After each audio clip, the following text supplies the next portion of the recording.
వృశ్చిక రాశి వారికి ఈ వారంలో వారి భవిష్యత్తు ఎలా ఉంటుందండి? చాలా అద్భుతంగా ఉంది. ఏలినాడు శని దోషం ఉన్నప్పటికీ కూడా గ్రహ బలం పెరగటం ద్వారాగా చాలా పరిపూర్ణమైనటువంటి భవిష్యత్తు ఉంది.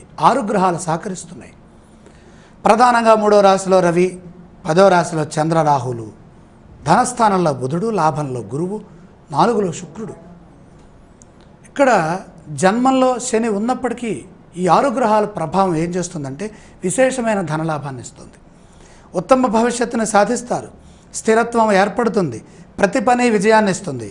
ప్రతి పని విజయాన్ని ఇస్తుందంటే మనం ఆలోచించి పనులు చేసుకోవాలి. కాలం వృధా కాకుండా సద్వినియోగం చేసుకోవాలి. లక్ష్య సాధనలో మిత్రుల సాయం బాగా ఉపయోగపడుతుంది. విఘ్నాలని సునాయాసంగా అధిగమిస్తారు.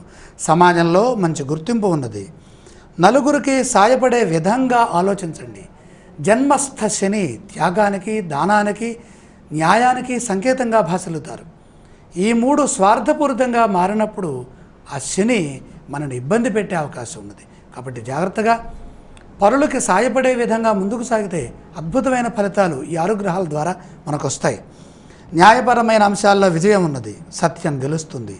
శుభవార్త ఆనందాన్ని ఇస్తుంది. ఎంతో గొప్ప కాలంగా గుర్తుండిపోతుంది. వృశ్చిక రాశి వారు పఠించవలసిన స్తోత్రాలు ఏవండి?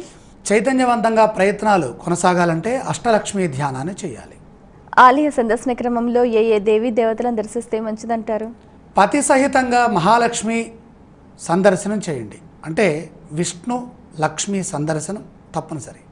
ఈ రాశి వారు చేయవలసిన దానాలు ఇవ్వండి. ఇక్కడ జన్మస్థ శనిదోషం ఉన్నది కాబట్టి శనిప్రీతిగా నువ్వులు దానం చేయండి, లేదా శని దగ్గర దీపాన్ని వెలిగించండి.